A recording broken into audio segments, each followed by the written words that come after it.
네, 찬송하시겠습니다. 찬송가 94장입니다.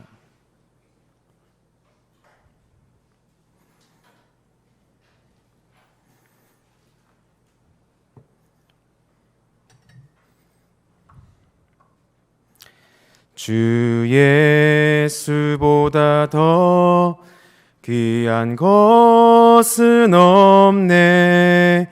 이 세상 부귀와 바꿀 수 없네.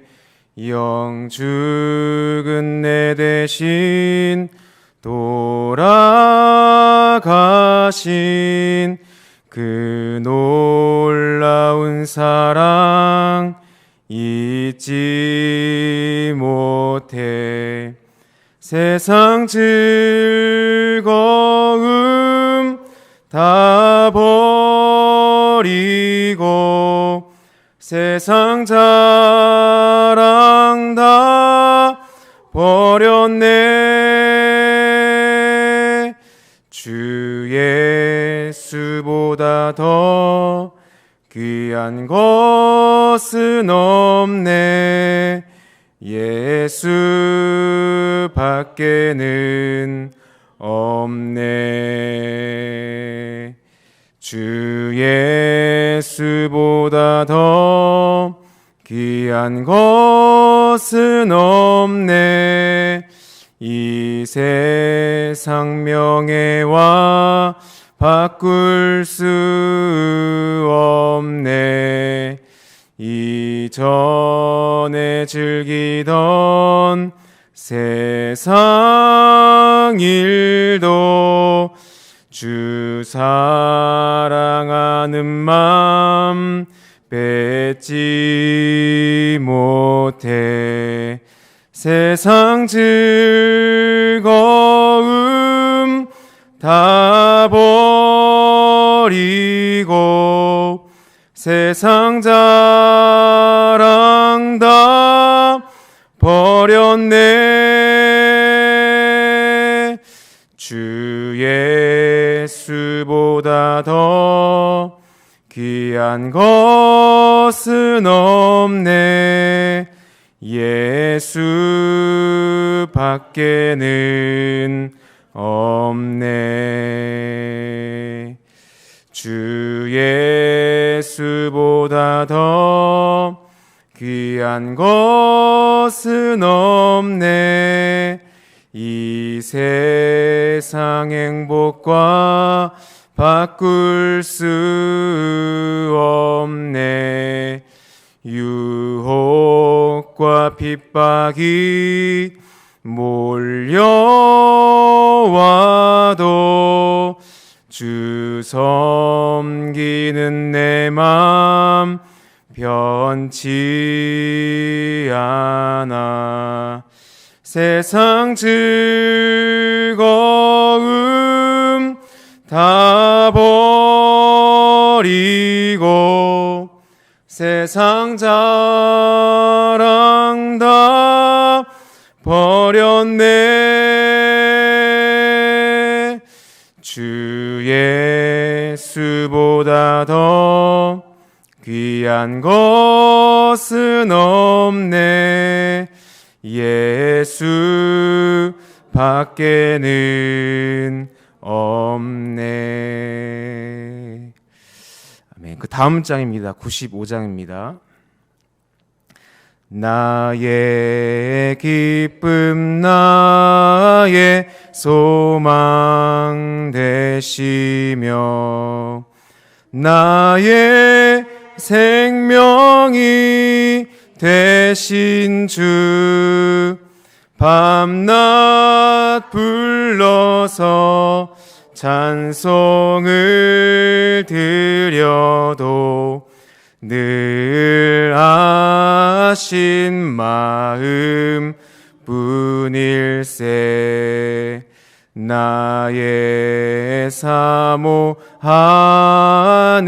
선한 목자는 어느 꽃다운 동산에 양의 무리와 늘 함께 가셔서 기쁨을 함께 하실까. 길도 없이 거친 넓은 들에서 갈 길 못 찾아 애쓰며 이리저리로 헤매는 내 모양 저 원수 조롱하도다.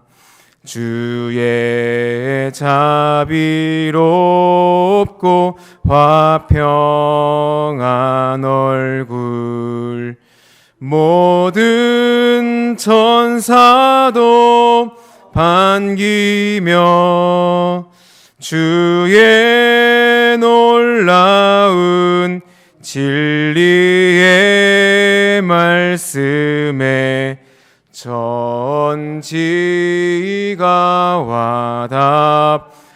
와답하도다. 나의 진정 사모하는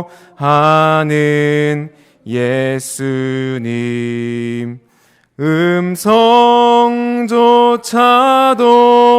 반갑고 나의 생명과 나의 참 소망은 오직 주 예수 뿐일세.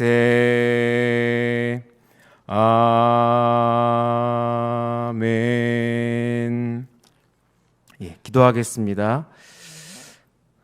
하나님 은혜를 감사합니다. 주일을 지나고 첫날 하루 이 월요일 새벽을 우리가 주님께로 나와서 이 새벽을 깨우며 주님께 예배하며 또 주님의 말씀 듣게 하심을 감사드립니다. 우리가 아침에 주님께 올려드렸던 고백처럼 주 예수보다 더 귀한 것 없는 우리의 고백과 우리의 마음을 담아서 주님께 온전히 예배합니다. 오늘도 그 주님의 사랑스러운 음성 우리 가운데 들려주시고 우리가 주님을 향한 그 마음 가지고 일주일도 주님 안에 승리하는 하나님 저희들의 삶 될 수 있도록 주님 오늘도 우리와 함께 동행하여 주시고 은혜 베풀어 주시옵소서. 감사드리며 이 모든 말씀 예수님의 이름으로 기도드립니다. 아멘. 하나님 말씀은 고린도전서 10장입니다. 신약 고린도전서 10장 23절부터 33절까지 우리 한 절씩 말씀을 교독하겠습니다.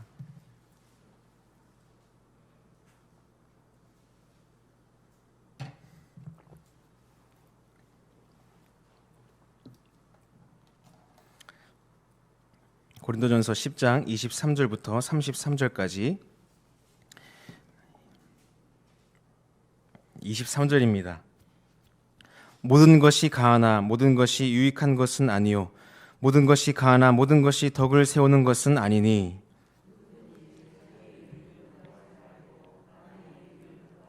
무릇 시장에서 파는 것은 양심을 위하여 묻지 말고 먹으라. 불신자 중 누가 너희를 청할 때에 너희가 가고자 하거든 너희 앞에 차려놓은 것은 무엇이든지 양심을 위하여 묻지 말고 먹으라.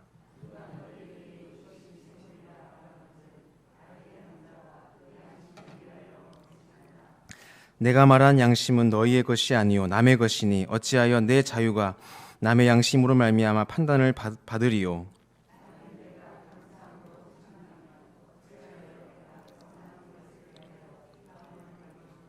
그런즉 너희가 먹든지 마시든지 무엇을 하든지 다 하나님의 영광을 위하여 하라.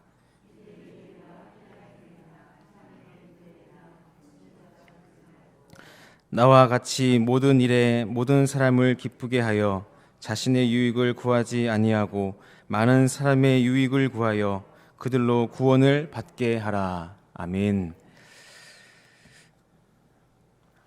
네, 지금 우리에게 닥쳐진 이 코로나19와 같은 이 무서운 질병은 오늘날뿐만 아니라 역사적으로 수차례 있어져 왔습니다. 그 중에서도 그 초대교회 역사 안에서 우리가 살펴보면은 2세기와 3세기에 걸쳐서 무서운 전염병이 유대 사회와 또 그리스도인들을 덮쳤습니다. 원인 모를 이 질병으로 인해서 수많은 사람이 그 질병으로 인해 죽어져 갔습니다. 그 와중에 그래도 이름 있는 사람들, 그리고 고위 공직에 있는 사람들은 하나같이 자기가 져야 될 책임을 뒤로한 채 모두 다 산으로 대피해 버리고 말았다고 합니다. 어느 누구도 이 질병에 시달리는 사람들을 보살펴 주거나 보호해 주거나 켜해 줄 수 있는 이가 아무도 없을 때에 그리스도인들이 그 자리를 대신하였습니다. 그들은 질병에 걸린 사람들을 찾아가서 그 사람들에게 먹을 것을 주었고 필요한 것을 채워 주었습니다. 고통 가운데 있는 사람들을 간호해 주고 그들을 보살펴 주었습니다. 그러니 당연히 그들 중에서, 이 그리스도인들 중에서 자신들도 거기서 병을 얻어서 죽기까지도 하고 사랑하는 가족들을 뒤로하고 생사가 오가는 그런 현장에 뛰어들기도 하였습니다. 그리고 시간이 지나고 어느 정도 사회가 안정기에 접어들자 그 전까지는 아무도 엄두도 내지 못했던 그 일을 그리스도인들이 우리와 함께 있었고 그 일들을 감당했다라고 하는 소문이 이 유대 사회 안에서 돌기 시작했습니다. 자연히 그들에게 어떤 일이 일어났을까요? 어느 누구도 그 이름 하나 알지 못했던 그 수많은 그리스도인들로 인해서 복음이 그들 사회에 퍼져나가게 되었습니다. 그들이 어떻게 그럴 수 있었는가? 어떻게 그들이 이 일을 감당할 수 있었겠는가? 라는 질문에 그들이 스스로 담담하게 이렇게 얘기하는 것이죠. 우리는 예수 믿는 사람입니다. 우리는 그리스도인입니다. 이 한마디로 인해서 어느 누가 애쓰지 않아도 그들 사회에 자연히 예수님의 이름이 퍼져나가게 된 것은 이상한 일이 아니게 되었죠. 아무리 이 로마 제국이 기독교를 박해하고 없이 하고자 애를 썼지만 소용없었습니다. 왜냐하면 그들이 그들 스스로 드러내려 하지 않아도 사람들이 그들이 보여주었던 그 그리스도인들의 사랑, 그 그리스도인들의 희생을 그들이 기억하고 있었기 때문입니다. 그런데 이런 일보다 더 놀라운 사실은 기독교 이외의 어느 종교도 또 어느 이교도들도 그리스도인들이 그랬던 것처럼 예수 믿는 이들이 보여주었던 것처럼 죽음에까지 이르는 그런 위기 속에서 자신들을 스스로 희생하여서 사람들에게 사랑을 보여주고자 했던 한 부류는 세상 역사 어디에도 없던 것이었습니다. 다시 말해서 세상에 존재하지 않았던 새로운 그 무엇인가가 예수라고 하는 그 한 목수의 죽음으로부터 사람들에게 드러나게 되었다라고 하는 사실입니다. 그 당시 고대의 이교도들은 그렇게 생각했습니다. 사람들을 고치기 위해서는 돈이 많이 필요하다. 그 사람들을 교육하는 데에도 막대한 자금이 들 수밖에 없다. 가난한 사람은 게으르거나 불행해서 가난한 것이다. 그렇기에 가난한 사람을 돌보는 것은 우리의 책임이 아니고 사회적인 책임도 아니다. 라고 하는 생각들이 그들에게 있었습니다. 그런데 이런 사실에 동의하지 않고 일어나서 가난한 사람들을 돌보고 소외된 사람들을 다가가고 병든 사람에게 다가가 손 내밀어 준 사람이 바로 그리스도인 예수 믿는 사람이었다라고 하는 사실입니다. 우리는 이 사실을 너무나 쉽게 발견할 수 있습니다. 어디에서입니까? 우리가 그리스도인이 된 이유도 마찬가지입니다. 120여 년 전에 우리나라에 처음 기독교라고 하는 그런 종교를 가지고 들고 왔던 선교사들도 마찬가지였습니다. 그들은 가장 먼저 병원을 세웠습니다. 그 당시 우리나라의 서민을 위한 어떤 그렇다 할 의료기관이 없었기 때문입니다. 그들은 우리에게 빚진 것이 아무것도 없었지만 그들은 누가 시키지도 않아도 막대한 자금이 드는 그 일들을 단지 우리를 위해서 이루어내었습니다. 병원을 세웠고 학교를 세웠습니다. 그리고 아무런 희망 없는 이 나라에 한 줄기 희망의 빛을 전해준 것도 역시 선교사들, 예수 믿는 사람들이었습니다. 그래서 이 일을 가리켜서 역사학자인 이 톰 홀랜드라는 분은 이렇게 얘기합니다. 현재 우리가 경험하는 모든 의료 체계와 교육 시스템과 그리고 사회적 약자를 위한 모든 복지 제도는 그 일부를 어디에선가 힌트를 얻어서 빌려온 것인데 그곳이 바로 교회이다 라고 이야기했습니다. 여러분, 처음 교회가 그런 모습을 가지고 있었다는 것입니다. 약자들을 위하고 소외당하는 사람들, 병든 사람들에게 다가가서 손 내밀어주고 그들에게 그리스도의 사랑으로 그들에게 다가가서 사랑을 증거한 그 일들을 교회가 감당했다라고 하는 것입니다. 세상이 힌트를 얻고 교회가 그렇게 하는 것을 보고 우리도 이런 일을 해야겠다. 우리도 우리의 것을 다른 이들에게 나누어 주어야겠다라고 마음먹게 한 그 처음 움직임이 바로 교회로부터 온 것이라고 한다면 여러분 거기에 얼마나 큰 하나님의 영광이 임하였겠습니까? 사람들이 닮아가고 싶은 공동체, 우리도 저들처럼 산다면 행복할 텐데 라고 생각하는 그 공동체, 그 삶의 형태를 취하고 싶은 공동체가 바로 교회였다라고 하는 사실입니다. 그런 반면에 오늘날 우리 한국교회는 참 부끄러운 시대를 살고 있는 것이 아닐까 생각됩니다.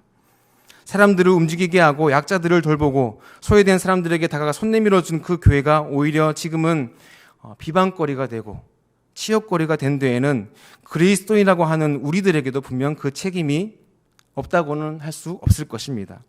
그런 우리들에게 바울은 오늘 이 고린도전서 안에서 그리스도인은 이렇게 살아야 된다라고 하는 그런 그리스도인의 대전제에 대해서 두 가지로 이야기해 줍니다. 첫 번째는 24절 말씀이 나옵니다. 24절 말씀 보시면 누구든지 자기의 유익을 구하지 말고 남의 유익을 구하라라고 하는 것입니다. 여기서 말하는 남의 유익은 단지 우리 울타리 안에서 나 아닌 다른 성도들을 위한 이익을 구하는 일뿐만 아니라 교회의 울타리를 넘어선 세상 사람들을 향한 유익을 구해야 된다라고 하는 말씀입니다. 교회의 울타리를 넘어서서 우리는 지금 우리가 계속해서 전도하는 이유인 동일한 이유로 우리는 교회 밖 울타리 밖의 사람들을 향한 유익을 구하는 것, 그것이 오늘날에도 여전히 효과적인 그리스도인의 삶, 주님께서 우리 가운데 원하시는 그리스도인의 삶이라고 바울은 우리에게 전해주고 있습니다. 그리고 이 첫 번째 그리스도인의 대전제를 포괄하는 더 큰 의미에서의 두 번째 대전제가 나오는데 그것이 바로 31절 말씀에 나옵니다. 31절 말씀을 다시 한번 읽어보겠습니다. 31절입니다. 시작. 그런즉 너희가 먹든지 마시든지 무엇을 하든지 다 하나님의 영광을 위하여 하라. 아멘. 누구의 영광을 위해서입니까? 하나님의 영광을 위하여 하라라고 말씀합니다.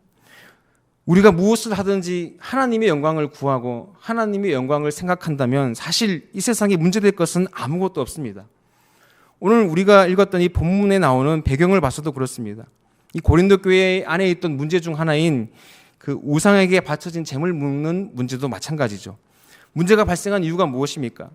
다른 사람의 이익을 생각하기 이전에, 다른 사람의 어떤 믿음을 생각하기 이전에 자신의 이익을 챙기려고 하고 하나님의 영광을 구하기 이전에 자기가 가지고 있는 어떤 그런 믿음의 담대함을 무기로 해서 다른 사람들보다 더 우월해 보이려고 하는 그런 자기 영광을 구하는 모습 때문에 일어난 일이라고 성경은 말하고 있습니다.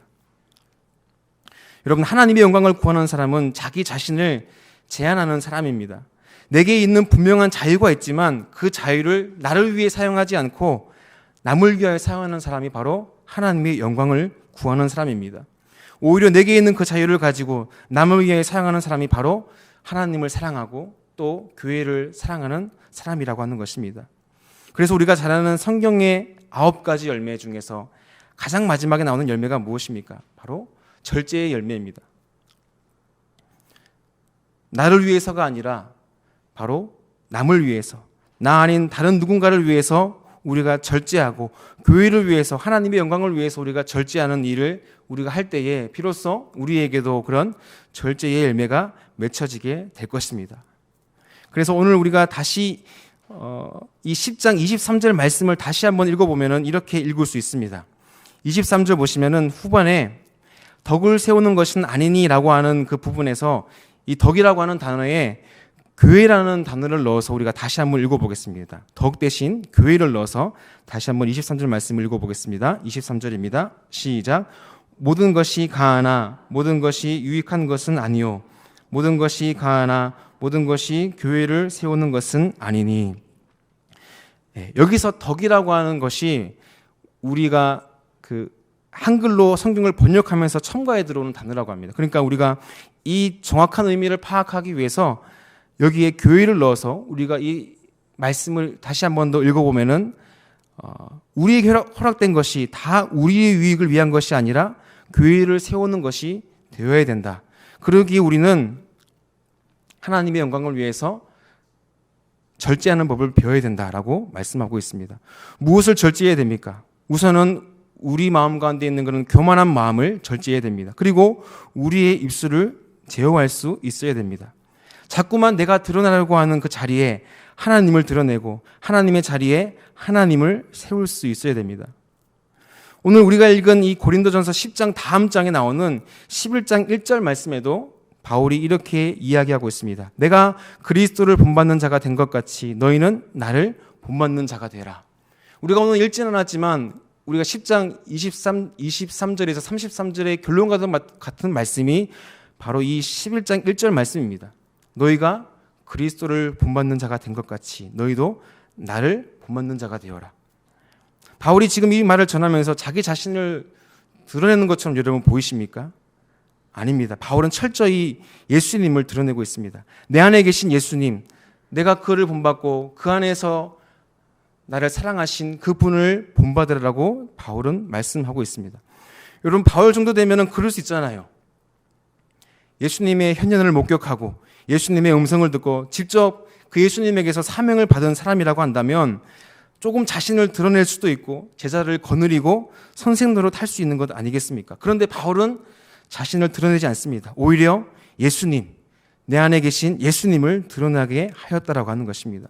그러니 바울은 당당하게 이 고린도 교인들에게 외칠 수 있는 것입니다. 나를 본받아라. 그리고 내 안에 계신 예수님을 본받아라라고 말씀할 수 있는 것입니다. 사랑하는 여러분, 오늘도 우리 안에 계신 그 예수 그리스도가 우리를 통해서 드러나게 되는 그런 축복된 하루가 되시기를 축복합니다. 내가 아닌 남의 유익을 구하고 나의 영광이 아닌 하나님의 영광을 구하는 우리를 통해서 사람들은 우리 안에서 예수 그리스도를 발견하게 될 것입니다. 초대교회 안에서 질병이 난무하는 그런 어려운 시기 가운데에 믿음으로 다른 사람을 섬기는 그 삶을 통하여서 힘있게 복음이 증거된 것처럼 우리도 오늘 우리가 나아가게 되는 세상 가운데서 그리스도인의 향기로 또 그리스도의 편지로 살아가는 우리를 통해서 하나님이 영광을 받으시고 또 우리 안에 계신 예수 그리스도께서 존귀하게 되는 그런 축복된 삶을 살아가는 여러분의 삶이 되어주시기를 우리 구주 예수님의 이름으로 간절히 축원드립니다. 기도하겠습니다. 사랑의 주님, 오늘 이 새 하루의 생명을 우리에게 허락하신 주님을 찬양합니다. 내게 주신 이 생명이 우리의 것이 아니기에 오늘도 이 생명 허락하신 주를 위하여 살아가는 저희가 되게 하여 주시옵소서. 호을 많은 우리를 택하셔서 우리로 하여금 복음 전파의 일을 우리에게 맡겨주심을 감사드립니다. 사도 바울처럼 우리도 주를 닮아서 나 아닌 타인의 이익을 위하여 자신을 절제하며 희생할 줄 아는 섬김의 본을 오늘도 우리가 살아가게 해 주시옵소서. 초대교회에 어려운 일이 닥쳤을 때에 희생과 헌신을 통하여 복음 증거의 기회를 삼은 그 초대교회 성도들처럼 주님, 오늘도 우리 안에 내가 죽어지게 하시고 우리 안에 예수 그리스도가 드러나게 되는 하나님의 영광을 위해 살아가는 오늘 하루의 삶이 될 수 있도록 주님 우리 가운데 은혜 베풀어 주시옵소서. 오늘도 그렇게 우리와 함께 하실 그 주님을 기대합니다. 이 새벽 주님께 올려드리는 저희들의 이 간절한 기도에 주님 응답으로 역사하여 주시고 특별히 병약한 환우들과 성도들에게 또 치유와 회복의 역사를 더하여 주시옵소서. 이전을 찾아 기도하는 모든 성도들의 기도의 가운데에 응답과 역사를 허락하여 주시옵소서. 주님, 오늘도 우리와 함께 하실 것을 믿습니다. 감사드립니다. 이 모든 말씀 살아계신 예수님의 이름으로 기도드립니다. 아멘.